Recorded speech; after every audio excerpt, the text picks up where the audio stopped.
E aí, amigos e amigas, estamos aqui para continuar nossa aula de coligativas, meu amigão. Espero que lá no Fator você tenha se ligado, tenha assistido a aula de exercícios, para você poder ver como é que se aplica isso nas propriedades. A gente está só começando.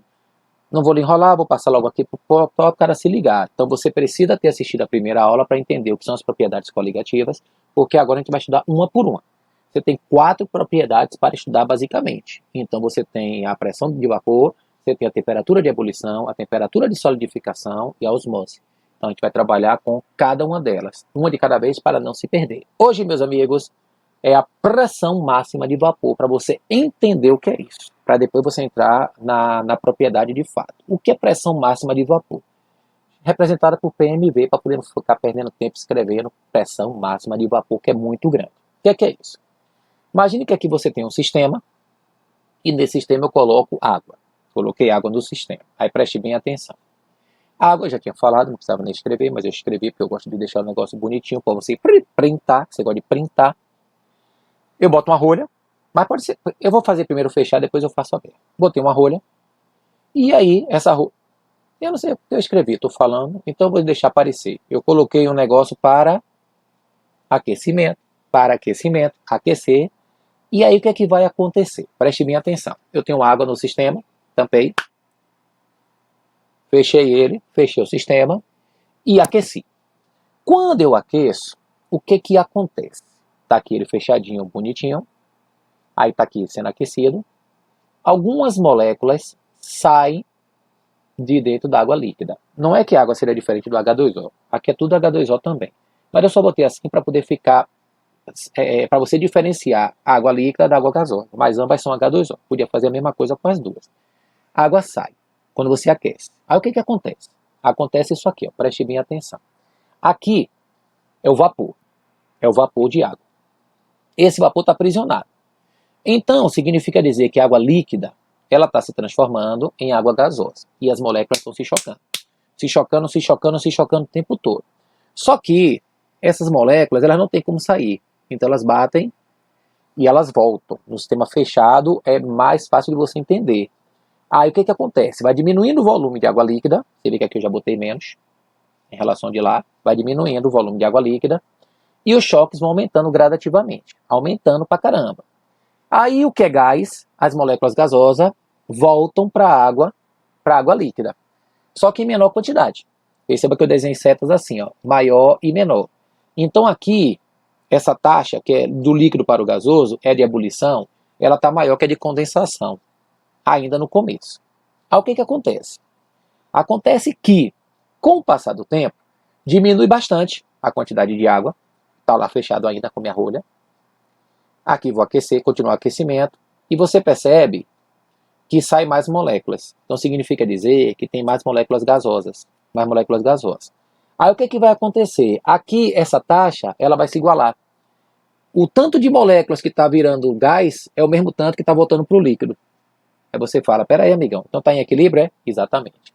Então a taxa de ebulição se igualou com a taxa de condensação. Quando isso acontece, você diz que o líquido atingiu a pressão máxima de vapor, que nada mais é do que a pressão máxima exercida pelos vapores saturados de um líquido quando está em equilíbrio dinâmico, ou seja, a ebulição ficou igual à condensação. Então você fica ali, ó. Elas não param, mas ficam em equilíbrio. Então significa dizer que essa é a pressão máxima de vapor do líquido, que no caso é água. Eu posso fazer em sistema aberto? Pode também. Colocou água, só que aí quem está agindo é a pressão atmosférica. A pressão atmosférica está agindo. Do mesmo jeito, você não precisa nem aquecer. Naturalmente, essa água vai diminuir o volume e algumas moléculas vão sair. Só que após algum tempo, as taxas vão se igualar tanto como a de lá. Porque assim, como não tem aquecimento, elas não ficam muito agitadas. Então elas vão... Aí quando se chocam com alguma molécula, elas podem voltar. Então elas ficam indo e voltando, indo e voltando, indo e voltando. Boa parte sai, porque o sistema está aberto. Mas uma parte bate e volta. Porque senão não teria pressão de vapor, só teria um sistema fechado. Então no sistema aberto ela também acontece, em menor quantidade, mas acontece. Ah, então quer dizer que a pressão de vapor é igual à pressão máxima do vapor? Sim, essa pressão do vapor é o máximo que ela consegue. Ah, então quer dizer que aí o líquido, para ele sair, ele tem que conseguir vencer essa pressão. Justamente, que é o que a gente vai chamar de ebulição nas outras aulas. Mas vamos devagar por enquanto. Então, o que é a pressão de vapor? Peguei um líquido, aqueci. Parte vira gás, parte está no líquido. O líquido vai diminuindo o volume e o gás vai aumentando. Só que, com essas idas e vindas, vai chegar um momento em que essas taxas vão se igualar. Quando elas se igualam, ela atingiu a pressão máxima do vapor. Ah, amigo, entendi. Agora me diga uma coisa. Isso também tem gráfico? Tem. Tem análise gráfica. Isso a pessoa também gosta de cobrar nos vestibulares.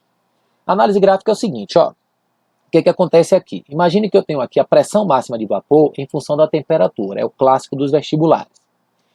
Imagine que aqui eu tenho uma substância, aqui eu tenho outra e aqui eu tenho outra. Gráficos reais. Só que aí, eu vou chamar isso aqui de éter, aqui de etanol e aqui de água. O que acontece? Eu vou pegar um ponto aqui, ó, que a pressão é de 1 atm, só que eu vou colocar em milímetro de mercúrio, que o vestibular cobra dos dois. Então eu vou falar dos dois para você. Então, significa dizer que a pressão aqui é a mesma para todo mundo. Mas você percebe que no caso do éter, por exemplo, a temperatura dele é menor, 34,5. Então você vê que nessa temperatura de 34,5, o éter é quem tem maior pressão. Está percebendo aqui? Então ele tem a maior pressão do vapor. Ah, amigão. E o etanol? O etanol, quando chega em 760, a pressão dele, a temperatura dele é 78,5. E no caso da água, ela vale 100. Sabe o que isso quer dizer? Que quando o éter chega em 34,5 graus, ele atingiu a pressão máxima de vapor. Mas o etanol e a água ainda não. Então eles continuam, ó, estão no estado líquido ainda, vão passar para o estado gasoso. Aí o álcool, ele consegue chegar primeiro que a água. Você vê que aqui em 78,5, a água ainda não chegou, mas o álcool já. E em 100 graus, só a água chegou. Sabe o que isso quer dizer? Quer dizer que a pressão máxima de vapor tem a ver com a volatilidade. Volátil que evapora com facilidade. O que isso quer dizer? Que quanto maior é a pressão máxima do vapor, significa dizer que seu líquido é mais volátil. Ah, amigão, então quer dizer que ele é mais volátil? É. Ele evapora com mais facilidade. Tanto é que se você observar aqui, ó, nessa temperatura de 34,5, a pressão de vapor da água é aqui, ó, menos de 760. A do etanol, menos de 760. O éter é que tem maior pressão. Então significa dizer que se ele está com a maior pressão, ele está evaporando com mais facilidade. Exatamente. Ah, rapaz, entendi agora. Então quer dizer que quando eu pego aqui assim, por exemplo, esses três aqui, eu já digo logo que esse aqui é o mais volátil e esse aqui é o menos volátil. Exatamente. Esse aqui fica mais em cima, esse aqui fica mais embaixo. Ah, rapaz, que legal, eu também acho. Agora imagine aqui, ó. Imagine que aqui eu tenha três sistemas com esses líquidos que eu coloquei aí. Imagine que aqui eu coloquei para você o éter. Então o que isso quer dizer? Num frasco aberto, sabe o que vai acontecer? Esse éter que eu coloquei as bolinhas de cor azul para poder ficar igual que tem lá no gráfico, para você poder entender. Essas bolinhas, que seriam as moléculas, representação das moléculas, elas saem com mais facilidade, porque ele é mais volátil. Aí você sente o cheiro até com mais facilidade.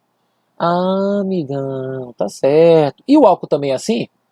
Bom, o etanol, que é o álcool, ele não é exatamente, o princípio é o mesmo, mas claro que, como as temperaturas são diferentes, as pressões dele, nessa mesma temperatura, as pressões são diferentes.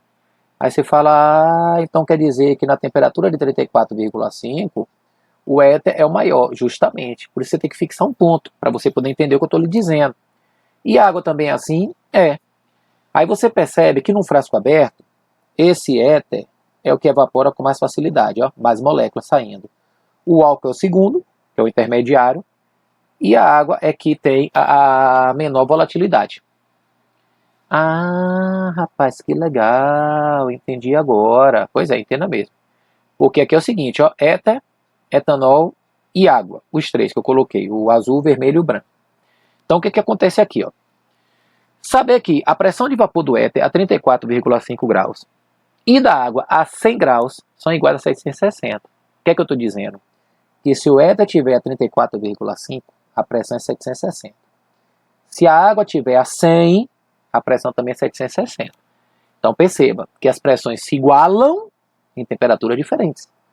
Então, naquela pressão ali, você vê que para a pressão igualar, as temperaturas têm que mudar. Ah, rapaz, entendi agora, muito bem. Agora veja bem, das 3 substâncias, a que possui maior pressão de vapor é o éter, como eu lhe mostrei aqui, ó. Nesse ponto aqui, que é o que ele aparece. Aqui você não tem nem como ver o éter mais, pelo gráfico que a gente tem. Mas aqui que você tem os 3, ó. O éter é o que tem a maior pressão de todas. Ah, rapaz, e a água é que tem menos, justamente. Pô, que legal. Então, sabe por que isso? Tem a ver com as ligações intermoleculares. Tem uma aula só disso também, pô. Tem uma aula só disso aí. Se você pegar essas aulas, você... Química é sequência, amigo. Você joga duro.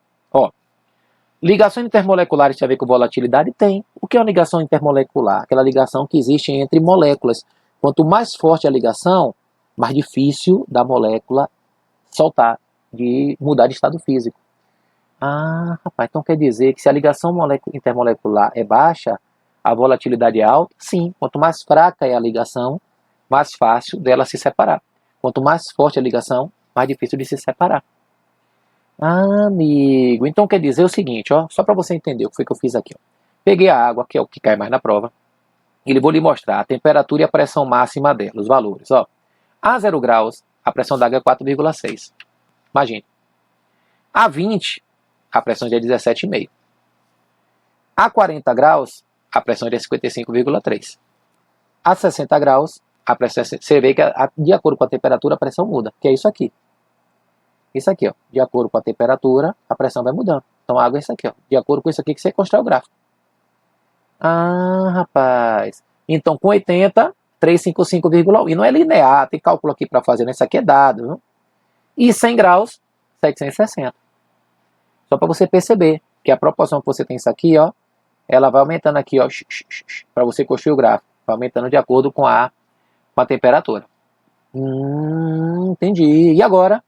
E agora chegamos ao final, porque na próxima aula, que aí sim você vai entender a propriedade coligativa que eu quero lhe dizer. Não perca a próxima aula, que é rapidinha, tranquila, até daqui a pouco. Espero que agora para você, né? Eu vou gravar agora, vou fazer 2 de uma vez, tá certo? Valeu, fui!